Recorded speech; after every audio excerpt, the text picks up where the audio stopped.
একান্ন পীঠের এক পীঠ মাতা ত্রিপুরা সুন্দরী মন্দির এবং এই মন্দিরে আজ পুজো দিলেন দিল্লির মুখ্যমন্ত্রী রেখা গুপ্তার সঙ্গে উত্তরপ্রদেশের উপমুখ্যমন্ত্রী।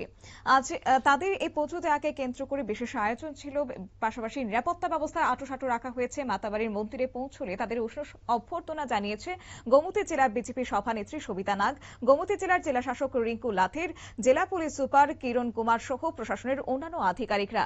এরপর মন্দিরে বিশেষ পুজো দেন এবং দেশ ও রাজ্যের শান্তি, সমৃদ্ধি ও মানুষের কল্যাণ কামনা করে প্রার্থনা করেছেন তারা। কি বললেন দিল্লির মুখ্যমন্ত্রী রেখা গুপ্তা, শুনুন।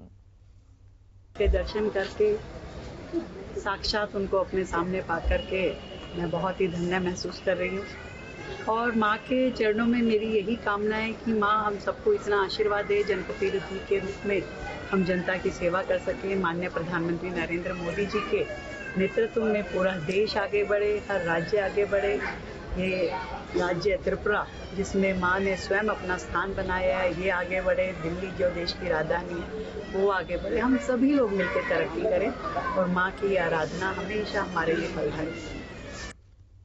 আপনারা শুনলেন দিল্লির মুখ্যমন্ত্রীর বক্তব্য। দুই রাজ্যের শীর্ষ নেতৃত্বের এই সফরকে ঘিরে মাতাবাড়ি চত্বরে ছিল কড়া নিরাপত্তা, পাশাপাশি মন্দির প্রাঙ্গণে ভক্ত ও দর্শনার্থীদের মধ্যেও ব্যাপক উৎসাহ লক্ষ্য করা যায়। সব মিলিয়ে আজকের এই সফর শুধুমাত্র একটি ধর্মীয় আচারে সীমাবদ্ধ থাকেনি, বরং দেশ এবং সমাজের শান্তি, সম্প্রীতি ও উন্নয়নের বার্তাও এদিন বহন করেছে। মাতাবাড়ি ত্রিপুরা সুন্দরী মন্দিরে দিল্লির মুখ্যমন্ত্রী রেখা গুপ্তা এবং উত্তরপ্রদেশের উপমুখ্যমন্ত্রীর উপস্থিতিকে ঘিরে দিনভর উৎসব মুখর পরিবেশ তৈরি হয়েছে। প্রশাসনের কড়া নিরাপত্তা এবং ভক্তদের উচ্ছ্বাসে মুখরিত হয়ে উঠেছে এদিন মাতাবাড়ি চত্বর। নিয়ে নিচ্ছি ছোট্ট একটি বিজ্ঞাপন বিরতির, সঙ্গে থাকুন।